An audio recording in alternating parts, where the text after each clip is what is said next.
بسم الله الرحمن الرحيم السلام عليكم ورحمة الله وبركاته ስለሳቸው ቢነገር አይጠገብም ያው ዛሬም የሳቸውን አንድ ክስተት ይዤላችሁ ነው የመጣሁት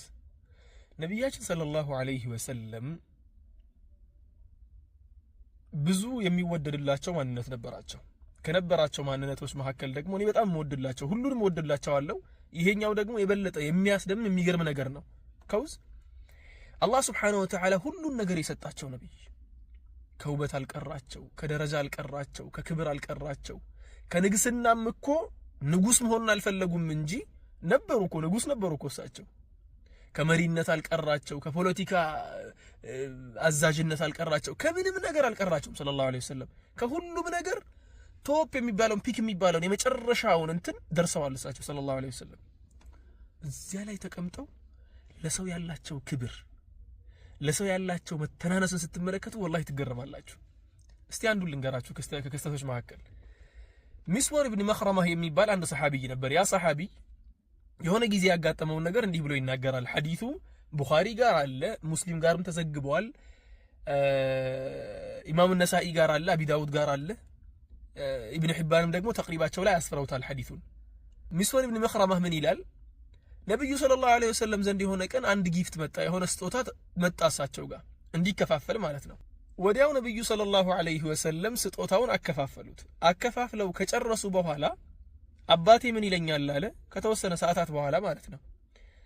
እንዴው ሚስወር ተነስና እስቲ ነብያችን ጋር እንሄዳለን አባቱ ማለት ነው ከዚያ ምን ልናደርግ ነው የምንሄደው ብዬ ጠየቅኩታለ ሰሂህ ሙስሊም ላይ ያለ ይሄኛው ምን ልናደርግ ነው የምንሄደው ሲል አይ የሆነ ነገር እንኳን እሳቸው ጋር ቀርቶ ከሆነ እንዲሰጠን በሚል ይነግረዋል ከዚያ ወደ ነብዩ ሰለላሁ ዐለይሂ ወሰለም ቤት መጣን አለ ወደ ነብዩ ቤት ስንመጣ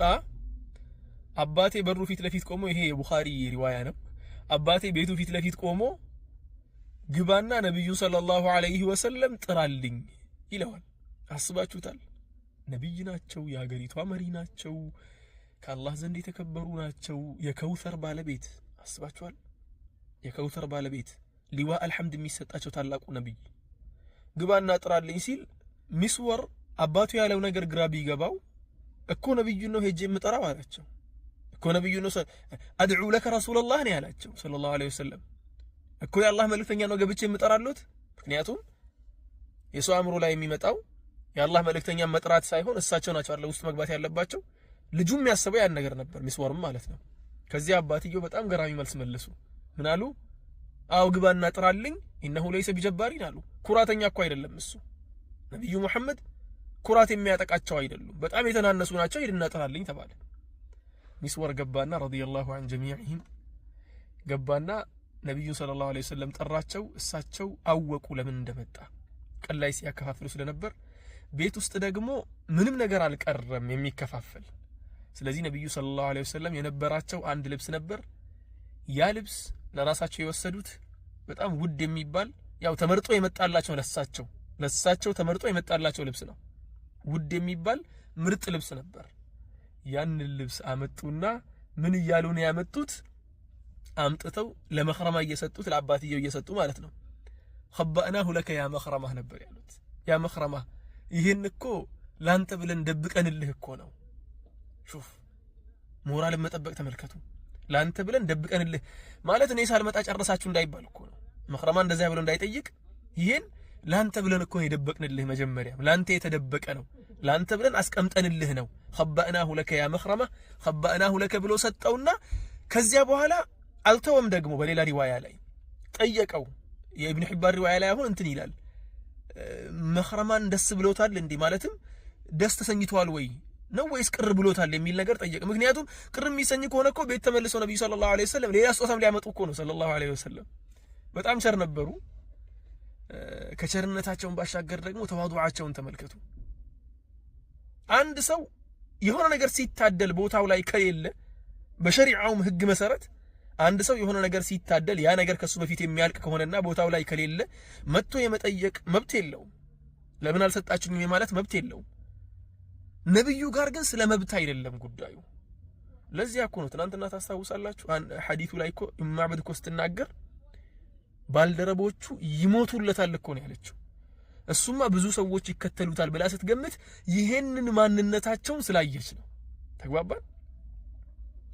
የሱ ተከታይን እንዲህ አድርጎ የሚያከብር ሰው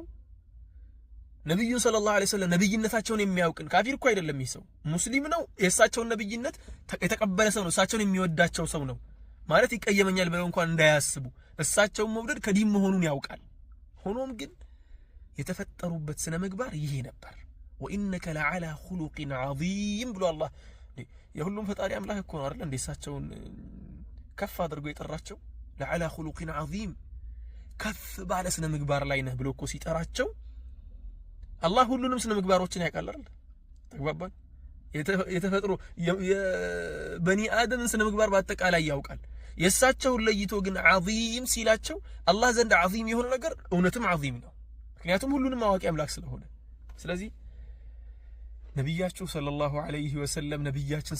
ዐለይሂ ወሰለም ይሄን ይመስሉ ነበር። አላህ ሱብሓነሁ ወተዓላ የእሳቸውን መንገድ ተከትለው ጀነት ውስጥ እሳቸውን ካገኙ ባሮች መካከል አላህ ያድርገን። የእሳቸውን ሐውድ አላህ አይከለክለን። በዱዓችሁ አትርሱን። ሰለዋት ደግሞ አብዙ። ሰላሙ አለይኩም ወራህመቱላሂ ወበረካቱሁ።